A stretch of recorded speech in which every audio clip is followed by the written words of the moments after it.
Did Denzel accidentally reveal Black Panther 3 before the studio? Is the studio Marvel losing one of its OG producers?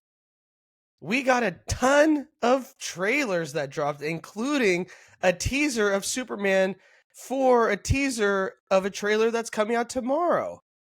All this and more on the show today. Let's start the show.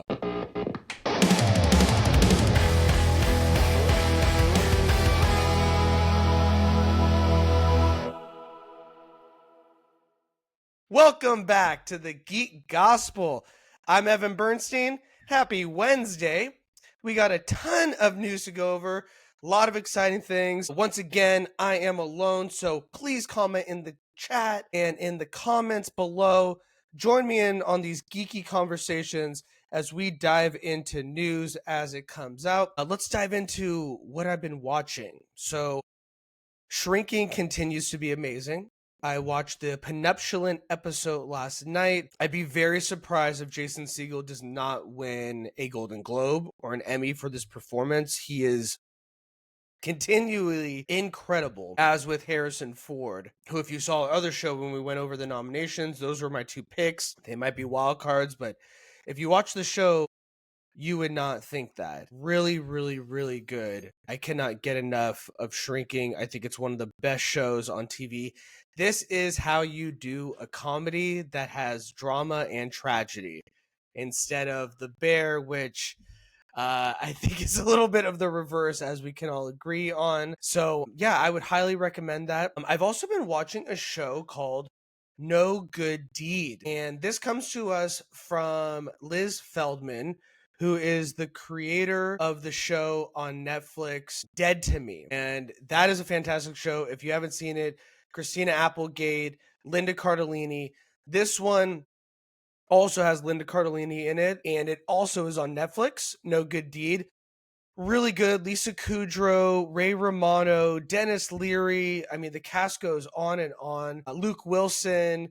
It is really funny. Abby Jacobson. It's really good. It's kind of in the vein of the show I mentioned, her previous show, Dead to Me on Netflix, and also a little bit of Only Murders vibes with these like eccentric characters. There is a murder.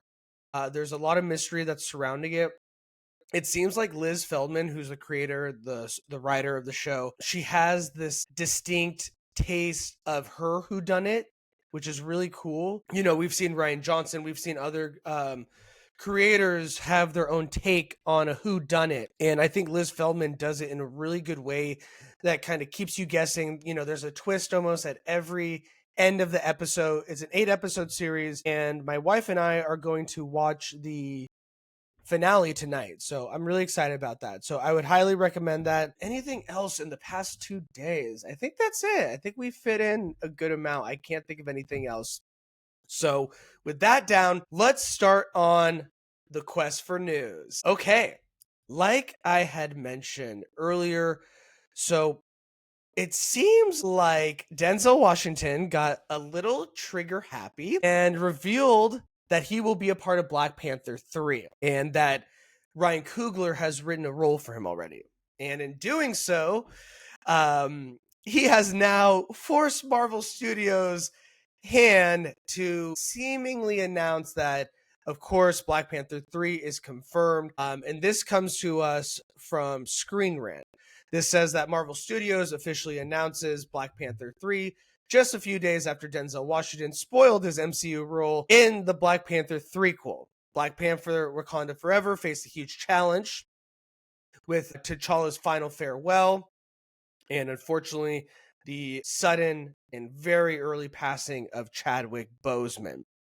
And the Black Panther's franchise's next big question is which direction Black Panther 3 can take.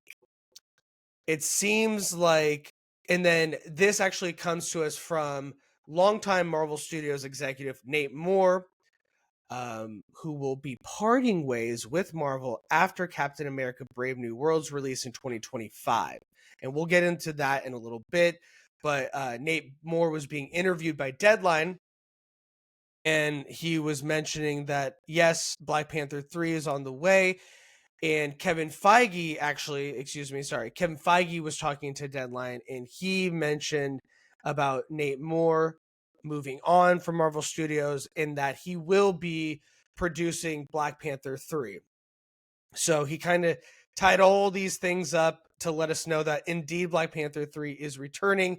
We are returning to the world of Wakanda, and my dog is giving me puppy eyes because I don't want him to jump all over me while we're talking. Sorry, Curry. And so yeah, this is coming. I don't think it is at the surprise of anyone. I think no one's gonna blame Denzel Washington for spilling the beans. This is Denzel.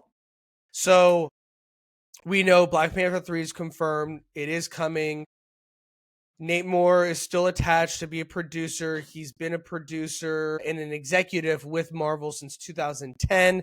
I want to get into his moving on in a little bit. I want to focus on Black Panther 3. So at the end of Black Panther 2, we saw Shuri take on the role of the Black Panther, but we also saw him at the end, kind of in an end credits scene, talking to Toussaint, who happens to be T'Challa's son. And his real name is T'Challa Jr. So there might be a passing of the torch to the son, depending on how much time has passed. Maybe we could see a teenage Black Panther trying to find his footing. Black Panther's 3 plot could also center around the multiverse, since we are, coming close to that Doomsday Secret Wars releases in 2026 and 2027. And we did hear that Spider-Man 4 is releasing between these dates. So I don't see it likely that Black Panther 3 could be coming out in between these movies, but it is a possibility. I know that they're trying to not overstuff their years, so it would be kind of counterintuitive to what Bob Iger was saying their game plan is moving forward, releasing limited amounts of Marvel movies a year. I'm not sure. There's a lot of different avenues that they could take with Black Panther 3. I think it's a great opportunity to start fresh. Of course, with the tragic passing of Chadwick Boseman, Ryan Coogler had a huge uphill battle to rewrite the script for Wakanda Forever, but also have it make sense, have it pay homage to T'Challa, Chadwick as Black Panther. And I think he did, in the sense that, it pays respect and it also honors the mourning that the whole cast and crew was feeling when they lost Chadwick. Unfortunately, I think he had too big of an uphill battle, and the movie wasn't as good as it could have been, and it wasn't as strong as the first Black Panther, which is unfortunate, but very unforeseen circumstances. I don't think anyone can blame anyone on the project for what they did with the circumstances that they had. Shuri would not be my ideal choice, maybe down the road, but that is what has happened. So that bridge is crossed, and we need to honor that movie because it was special to them. It was to honor their friend Chadwick. But I think it is a great opportunity to pivot in a way that you could continue the Black Panther story with a T'Challa. It would be really unfortunate because T'Challa had so much story to tell. And now that there's a son who is potentially named T'Challa as well, you have a great opportunity to pivot and continue a T'Challa story in a different way. So I think that is an opportunity that you should not pass up. We'll see. I think, I don't know if they wanted to announce this so early, but the great Denzel said, yes, we're announcing it. So he is in Black Panther 3. Black Panther 3 is coming, as confirmed by Feige and Nate Moore. And we'll see. Comment in the chats below. Let me know what you think. Let me know if you have a good idea of where the story could go moving forward. And we'll talk about it as more information comes out. Okay, with that down, I want to move on to this. This is something I mentioned a little bit earlier. Marvel veteran Black Panther producer Nate Moore is leaving the studio. The longtime executive will transition to independent producing and will be part of Black Panther 3 producing team. This comes to us from the Hollywood Reporter. Respected Marvel Studios development executive Nate Moore is leaving the studio to pursue independent producing. Moore will remain with Marvel through the release of February's Captain America Brave New World and will also produce a third Black Panther feature down the road. The executive joined the studio in 2010 and produced Black Panther, which became a cultural and box office phenomenon, grossing more than $1.3 billion, earning a Best Picture nomination at the Oscars. It ultimately won 3 statues at the Academy Awards and helped dispel tied Hollywood notions that movies starring Black casts do not perform overseas. As Moore told Hollywood Reporter in 2018, the stakes were high. If this film does not work, it will become a reason not to make films like this. Because, man, if Marvel, which opens movies with a raccoon and a tree, can't open Black Panther, hey, I guess these movies don't travel. Moore's producing credits also include 2021's Eternals, 2022's Black Panther Wakanda Forever, as well as Disney Plus's series The Falcon and the Winter Soldier. He also worked on projects such as 2014's Captain America Winter Soldier, Captain America Civil War, and also Moore is credited with suggesting Black Panther make his debut in Civil War for being a champion of the character in general. So we can see Nate Moore has had a big influence on what we've seen with the Marvel Cinematic Universe. I mean, introducing him in Captain America Civil War in the way that they did is probably the best way you could introduce a character in one movie that is going to have his own franchise in a movie to come. It didn't feel like it was force-fed to us. It felt like it fit the plot naturally and also introduced Chadwick in such a way where people fell in love with that character and they were ready for his own movie. And the fact that Nate Moore was someone that suggested this and championed it kind of gives you the idea of how much he meant to the cinematic universe. So I'm really excited for Nate Moore. I am sad, but it's not like he's leaving with Marvel Studios in bad hands. It has great producers. It has great people behind the scenes. And it seems like in this transition, as we know, the multiverse saga has been a little bit wonky, that they're ready to come out of it and give us something that feels like the MCU again. With that being said, a lot of people have started out at Marvel Studios and this has been their education. You know, Nate Moore has talked about like the only thing he knows from producing is at Marvel Studios. So I'm excited for Nate Moore to see what he does after Marvel. It seems like he is a great champion for the Black community in cinema in general. And so to be able to have that backing of, yes, I did Black Panther, you know, I was a part of Black Panther. I was a part of this cultural phenomenon, but I am ready to make more films and get more Black faces on screen and champion them.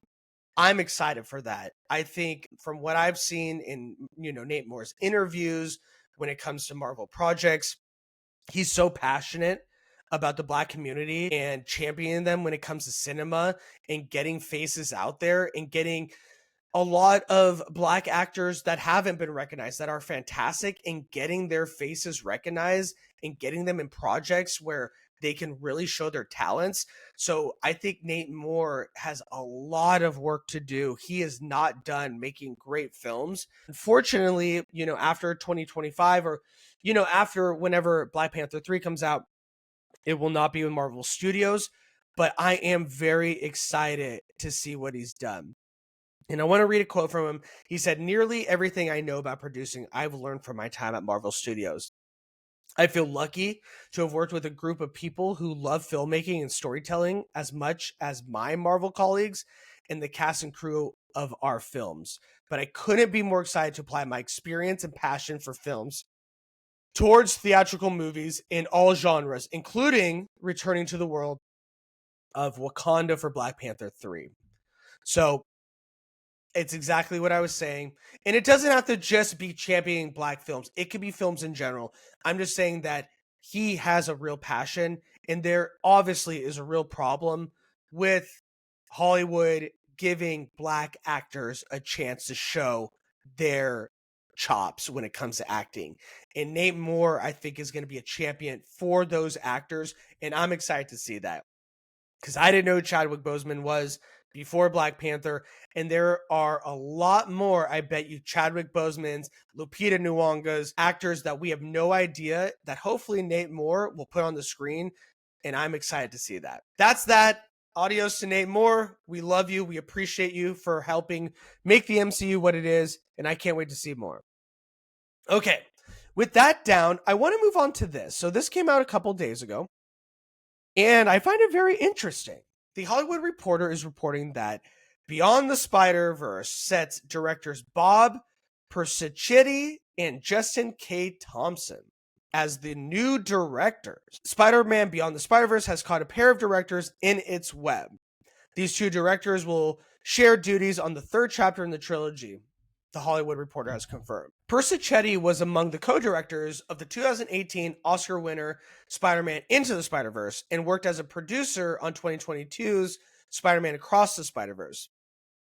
Thompson was a production designer on Into the Spider-Verse and eventually joined Joaquim Dos Santos and Kemp Powers as directors on the film, which earned $690.5 million globally.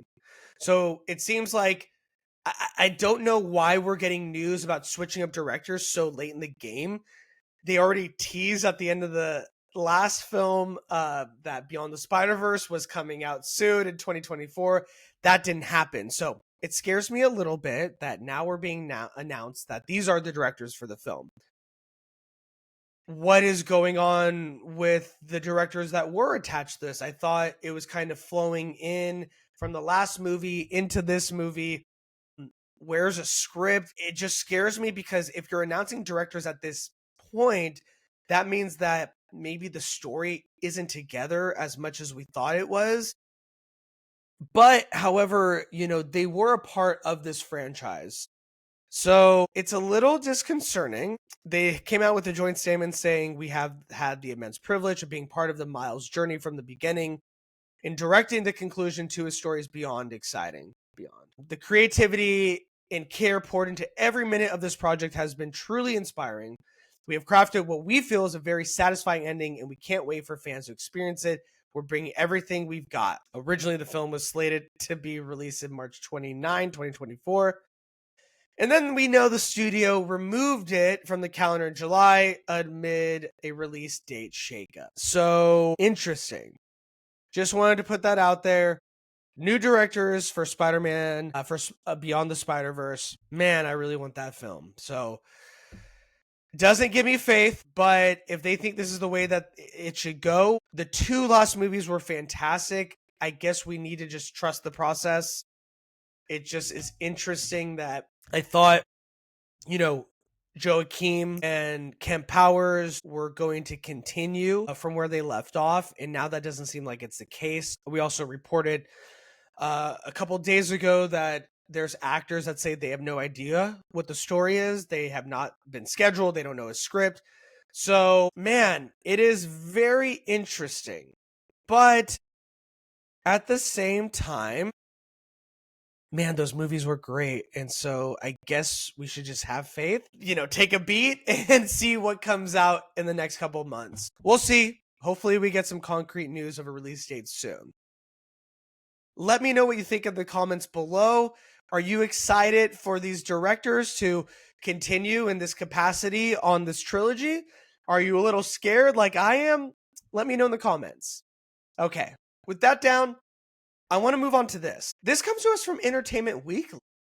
They have released some photos of Guy Ritchie, John Krasinski, and Natalie Portman's next movie, Fountain of Youth, which also stars Isa Gonzalez, who weighs in on this action-packed story of two estranged siblings who reunite to search for the Fountain of Youth.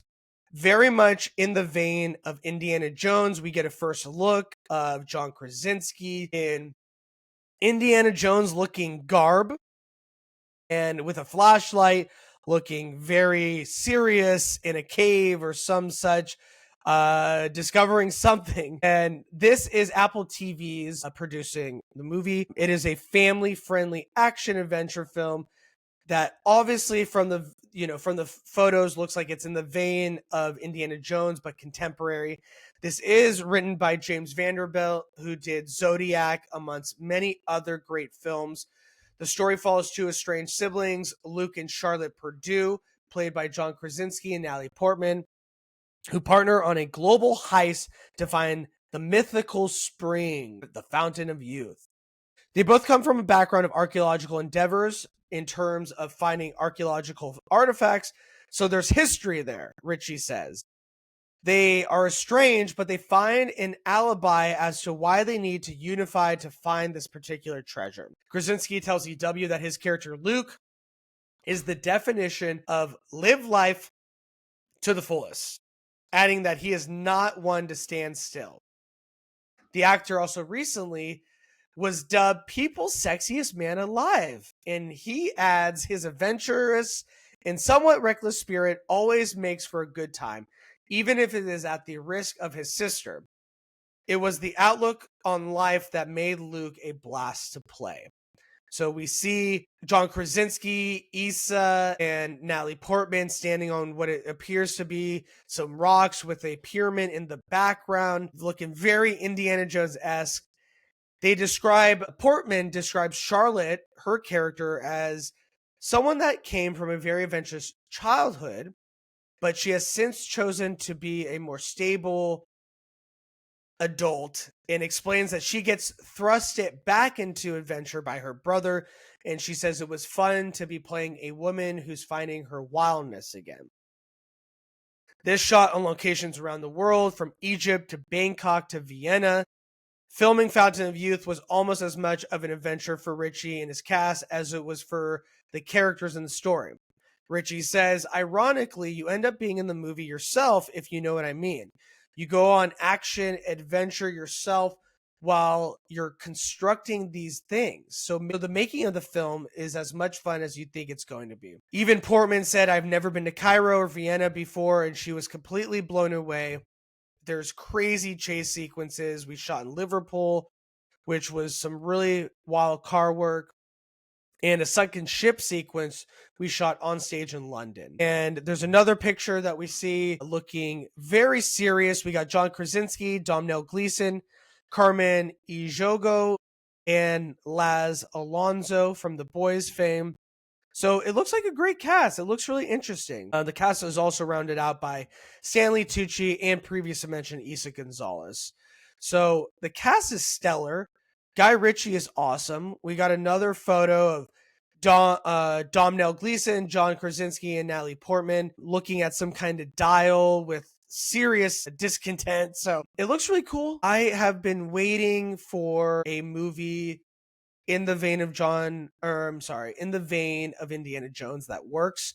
Unfortunately, the Tom Holland movies of the world and the Laura Crofts, some have itched the scratch a little bit, but not as much as I would like. So maybe this is it. Maybe Guy Ritchie has cracked the code, because it seems like since we've gotten Indiana Jones, time and time again, people have tried to make these movies in the vein of Indiana Jones, and they just have not come close. So maybe this could be it.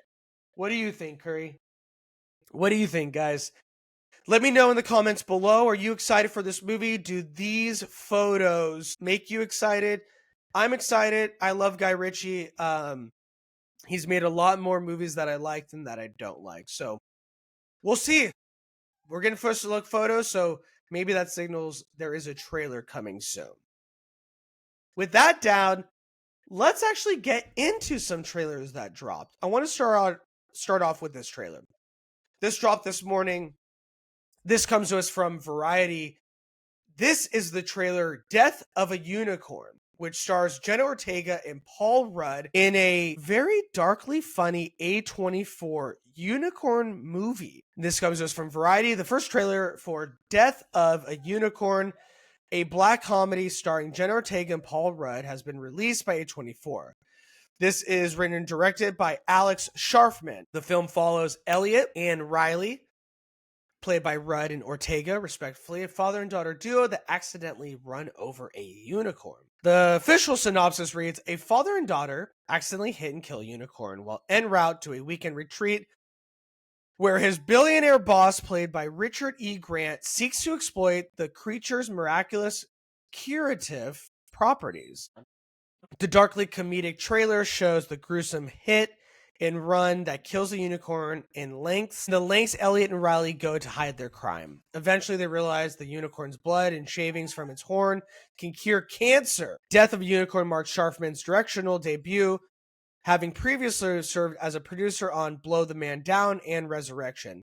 Ari Aster will serve as executive producer, with John Carpenter composing the film's score alongside son Cody Carpenter and Daniel Davies. That is awesome. The film also stars Will Poulter, Téa Leoni, Richard E. Grant, as I mentioned, Anthony Carrigan, Sunita Mani, and Jessica Hines. Filming Death of the Unicorn began in Hungary in July 2023, continued through the SAG-AFTRA strike after production was granted a waiver. The film is produced by Tyler Campoloni and Lars Knudsen for Square Peg, among other producers. I took a look at the trailer. It looks fun. It looks crazy. Looks dark. And I'm all for it. I mean, this is a killer cast. And I like Jenna Ortega, kind of, the it girl right now, taking this road. A dark humor movie for A24. It seems very interesting. I'm curious. You piqued my curiosity. And now you have my attention. Anyways, I'm really excited for the film. I think it looks very interesting. The cast is stellar. I was laughing at some parts during the trailer. Man, is this another murder mystery, but it's more of who killed the unicorn and why, or what can we use it for now? I don't know. It looks out there, but it makes me excited because this cast is stellar. And A24 just keeps putting out bangers. So let's stay tuned. Let me know what you think about the trailer in the comments below. Okay, with that down, we got another trailer for Millie Bobby Brown and Chris Pratt's The Electric State, coming out on Netflix in March on the 14th of 2025. This is directed by the Russo brothers, and we got another trailer. This stars Ki-Hugh Kwan, Jason Alexander, Woody Norman, Giancarlo Esposito, Stanley Tucci, with voice work from Woody Harrelson, Anthony Mackie, Brian Cox, Jenny Slate, Hank Azaria, Coleman Domingo, and Alan Tudyk.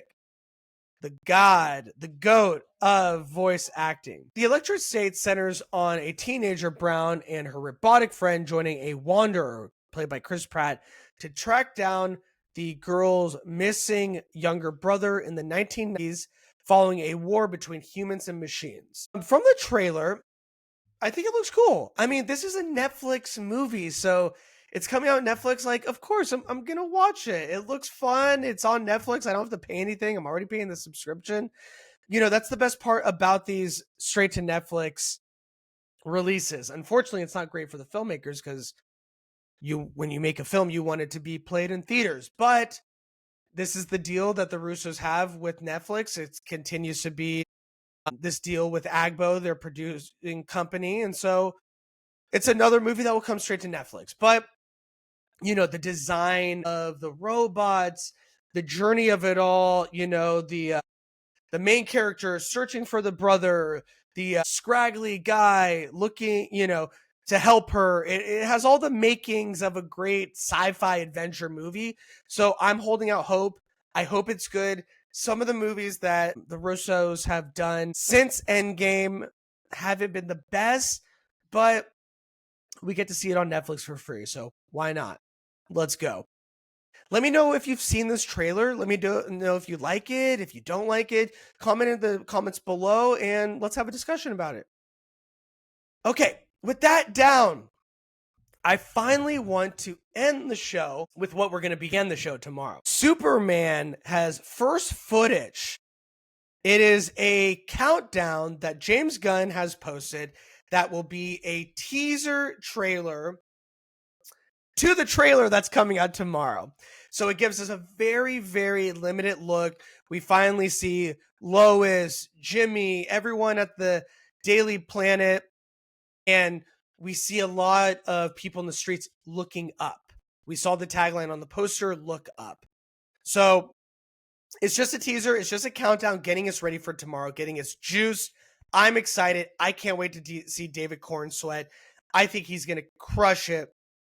I can't wait to see Lex, all these characters. I think we are ready. And I love how they're getting our excitement, our juices flowing. You know, beginning of the week, poster. Right before the trailer, a tiny teaser. Then Thursday morning at 6 a.m., trailer. Boom.